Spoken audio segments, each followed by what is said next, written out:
Can you really escape the achievement trap? The endless chase for the next promotion, the next milestone, the next bit of external validation? Maybe you're like me, out of corporate, whether you quit your job or got laid off, and now you're looking to make your own path. The thing is, removing yourself from the rat race doesn't magically answer the question of how much is enough. I got laid off 15 months ago. I've been monetized for the last 3 months on YouTube. And now I'm testing how much I can build an income before the new year. And to be clear, I worked in corporate and startup for 7 years before all of this, which is why I share these videos so that you can see how it plays out and decide if that's something that you want to take away. This month's earnings made me rethink everything, so let's go through it together. I'll cover how much I made and how to know if it's enough or if we're just chasing success all over again. Month 3 taught me something I wasn't expecting. Almost everything I was doing was still trading time for money. I was still in that employee mindset. On average, I'm making about $500 between tips, content, and the one-off accountability meeting I had. In August, I only published 2 videos and I've made $110.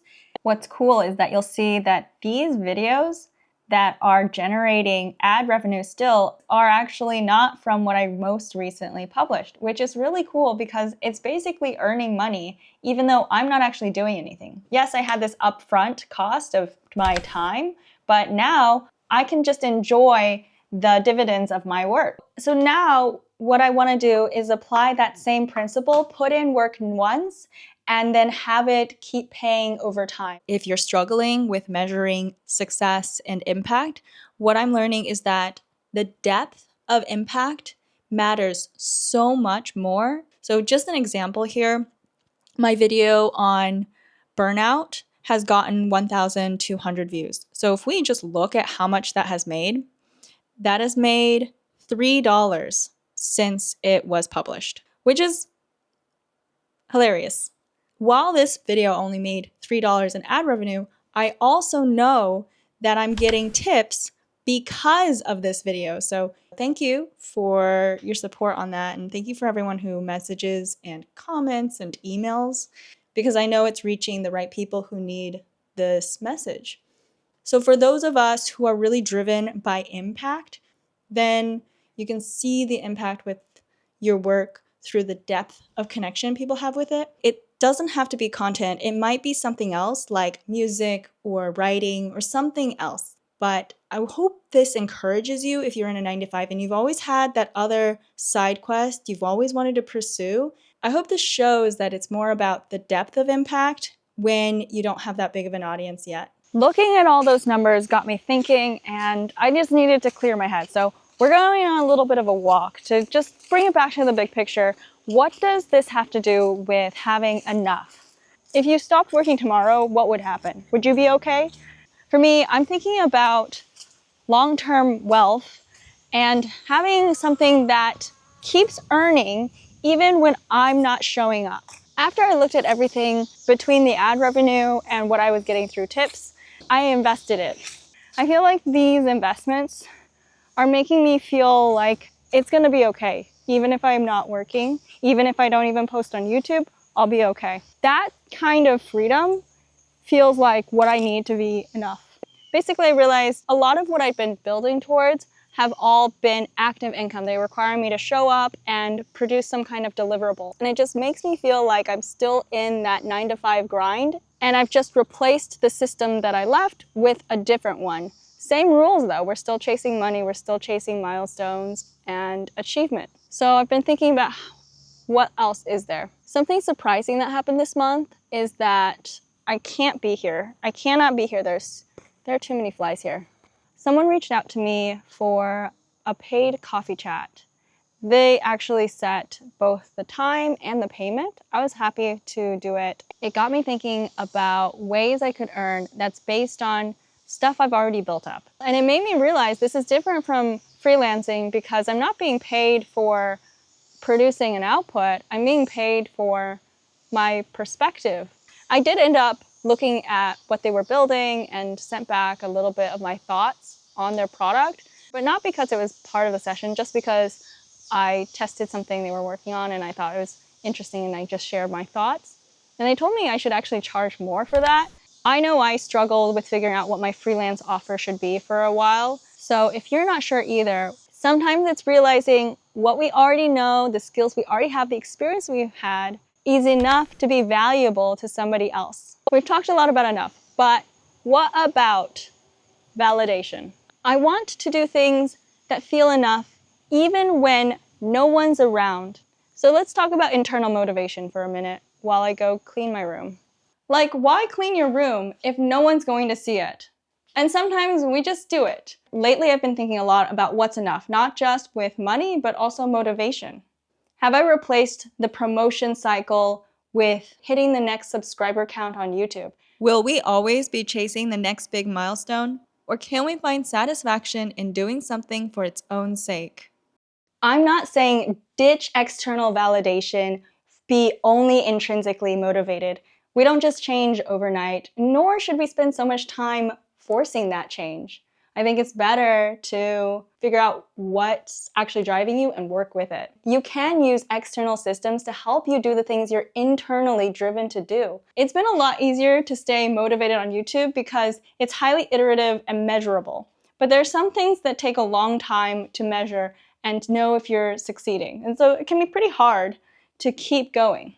I've talked before about how I have this dream of writing. Writing is a good example of something where I've struggled because the feedback doesn't come very fast. Publishing is extremely slow. Very few people read it. But I know I can do it because I've written manuscripts before. They let you print this out, and I had this bound so that I could have a physical copy of what I'd done.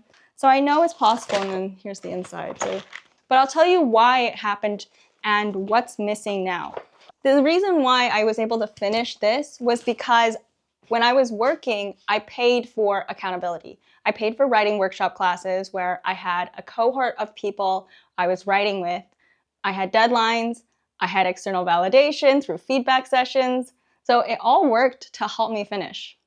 I got some comments on a previous video asking how was I able to work a 9-to-5 when I was working at Goldman Sachs. And the reason I was able to do that was because I paid for writing classes that were from 7 to 9. And so I had to leave the office by 6 o'clock in order to eat dinner and make it to class on time. My desire to show up for my classmates and teacher were greater than my desire to stay late and get approval for doing more work at work. I don't think leaving your 9-to-5 is going to suddenly make you intrinsically motivated in all aspects. Some of us are just very stimulation, validation dependent. Knowing how you're motivated can help you work with it instead of beating yourself up about it. I've gotten a lot of comments telling me to write that novel, so thank you. And it turns out that is the thing I need to get going. Just know that this is something I want to do, and I haven't been able to do it for a very long time.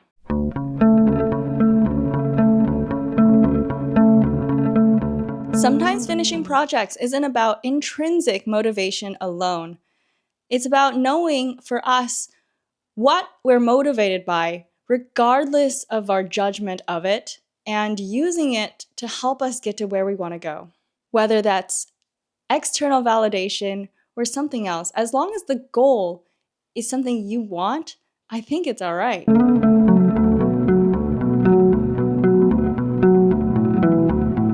This month taught me enough isn't about how much I'm making, but whether or not I have a system that works, whether I'm working or not. And I'm testing whether or not someone who's come from the 9-to-5 can build financial freedom as a creative. If you're looking for financial freedom, it often means making enough to cover your base expenses. And for me, location freedom is part of that equation. If it works, great. If not, I'll need to build differently. Either way, I'm figuring out my personal finances now, and it's better late than never.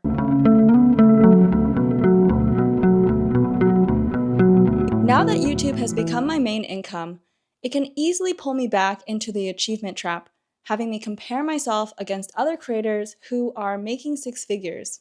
To counter that, I'm leaning more into passive income streams, from the income I already made through my corporate and startup career and now through YouTube itself, so that I can focus on what I already have instead of chasing what others are making. And I'm picking up on writing again so that I have a creative hobby where the reward is just the process, not the external validation. If you want to apply this to your own life, consider if your alternative to your 9 to 5 is something that could easily consume you the same way your 9 to 5 has, and look for a counterbalance to it. And add a practice where the reward is the process itself. And third, consider ways to build freedom through passive systems. Even if you have an inconsistent income like me, you can still start small so that you can focus on your path and not comparing yourself to others or trying to prove something outside of what brings you joy.